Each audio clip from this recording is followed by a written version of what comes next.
Breaking చూస్తున్నాం. బంగ్లాదేశ్ కోల్కతాలో భూ ప్రకంపనలు కలకలం సృష్టించాయి. పాకిస్తాన్, ఆఫ్ఘనిస్తాన్ లో ప్రకంపనలు వచ్చిన కొద్ది గంటల్లోనే బంగ్లాదేశ్ లో భూకంపం సంభవించింది. బంగ్లాదేశ్ లోని నార్సింగ్డి అనే ప్రాంతానికి 14 కిలోమీటర్ల దూరంలో భూకంప కేంద్రం ఉన్నట్లు అధికారులు వెల్లడించారు.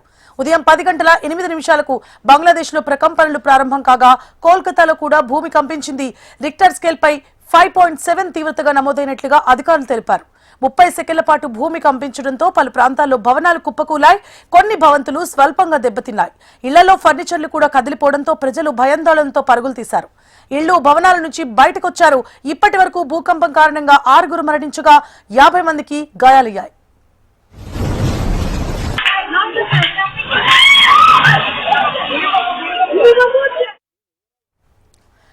బంగ్లాదేశ్ కల్కత్తాలో సంభవించిన భూ ప్రకంపనలకు సంబంధించి మరిన్ని డీటెయిల్స్ ని ఢిల్లీ నుంచి మా ప్రతినిధి ఆర్కే అందిస్తారు. ఆర్కే, బంగ్లాదేశ్ రాజధాని ఢాకా సమీపంలో భారీ భూకంపం సంభవించింది. దీని తీవ్రత రిక్టర్ స్కేల్ పై 5.5గా నమోదైంది. ఈ భూకంపం నేపథ్యంలో పశ్చిమ బెంగాల్ రాజధాని కోల్కతాలోనూ భూమి కంపించింది.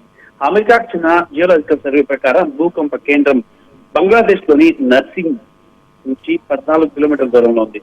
కోల్కతాలో కొద్ది సెకండ్ల పాటు భూమి కంపించింది. దీంతో ప్రజల ప్రాణ భయంతో ఇళ్ల నుంచి బయటకు పరుగు తీశారు. భూకంపం కారణంగా బంగ్లాలో 6 ప్రాణాలు కోల్పోయినట్టు సమాచారం. ఈ మేరకు బంగ్లాకు సంబంధించినటువంటి మీడియా వెల్లడించింది. అయితే కోల్కతాతో పాటు కూచ్ బిహార్, దివాల్ నస్పూర్ వంటి ఇతర ప్రాంతాల్లో కూడా ప్రకంపనలు వచ్చాయి. ఇప్పుడు ఒక ప్రాణ నష్టం, ఆస్తి నష్టం సంబంధించి వివరాలు ఇంకా వెల్లడి కాలేదు. భూకంపానికి సంబంధించి అధికారులు సహాయక చర్యలు చేపట్టారు. భూకంపం కారణంగా ఢాకాలో బంగ్లాదేశ్, ఐర్లాండ్ మధ్య జరుగుతున్న టెస్ట్ మ్యాచ్ కొద్దిసేపు ఆగిపోయింది. మరి తర్వాత కొద్దిసేపటికి మళ్ళీ ప్రారంభమైంది.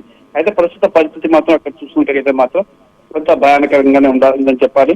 మరి అనేక చోట్ల కూడా పశ్చిమ బెంగాల్లో కూడా అనేక చోట్ల కూడా ఈ భూ ప్రకంపన రావటం ప్రజలు ఆందోళనకు గురయ్యారు.